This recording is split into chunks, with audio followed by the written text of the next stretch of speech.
पुण्यात गोपीचंद पडळकरांचा हिंदू जन आक्रोश मोर्चा रोखला. खडी मशीन चौकात जाण्यापूर्वी थांबवलं. पोलिसांचा कडेकोट बंदोबस्त. पुण्यातील सासवड ते कोंढवा हिंदू जन आक्रोश मोर्चा पोलिसांनी रोखला आहे. आमदार गोपीचंद पडळकर, आमदार संग्राम जगताप आणि माजी आमदार संजय जगताप यांच्या नेतृत्वाखाली हा मोर्चा काढण्यात आला होता. या हिंदू जन आक्रोश मोर्चात बाईक रॅली काढण्यात आली होती आणि ही बाईक रॅली पुण्यातील खडी मशीन चौकापर्यंत जाणार होती आणि त्या ठिकाणी गोपीचंद पडळकर यांची छोटेखानी सभा होणार होती. मात्र त्या ठिकाणी जाण्यापूर्वीच पोलिसांनी ही बाईक रॅली रोखली आहे आणि गेल्या 1.5 तासापासून गोपीचंद पडळकर आणि आमदार संग्राम जगताप हे पुढे जाण्यावर ठाम आहेत. मात्र पोलिसांनी त्यांना रोखून धरलं आहे. पोलिसांनी हिंदू जन आक्रोश मोर्चासाठी काढण्यात येणारी बाईक रॅली रोखण्यासाठी आजपासून पुणे परिसरात कडेकोट बंदोबस्त लावला होता. पोलिसांनी जागोजागी बॅरिकेड्स लावून रस्ते बंद केले आहेत. या हिंदू जन आक्रोश मोर्चात मोठ्या संख्येनं तरुण आणि इतर लोक सहभागी झाले होते.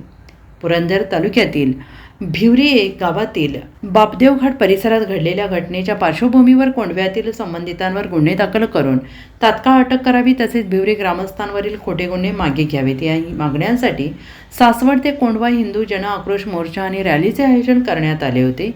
पुरंदर तालुक्यातील जमीन खरेदी प्रकरणावर ही आंदोलनाची भूमिका मांडली जाणार आहे.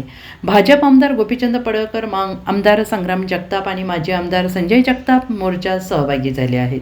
शिवतीर्थ, सासवड ते खडी मशीन चौक, कोंढवा असा मोर्चाचा मार्ग असून या मार्गावर मोठा पोलीस बंदोबस्त तैनात करण्यात आला आहे.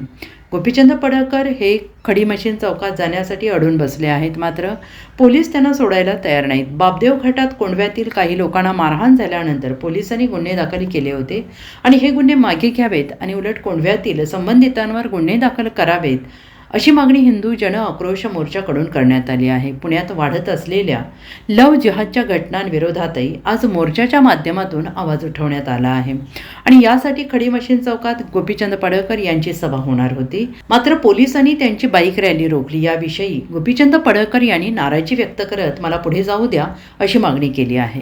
खडी मशीन चौक परिसरात काही मुस्लिम धर्मीयांनी सुद्धा जमायला सुरुवात केली.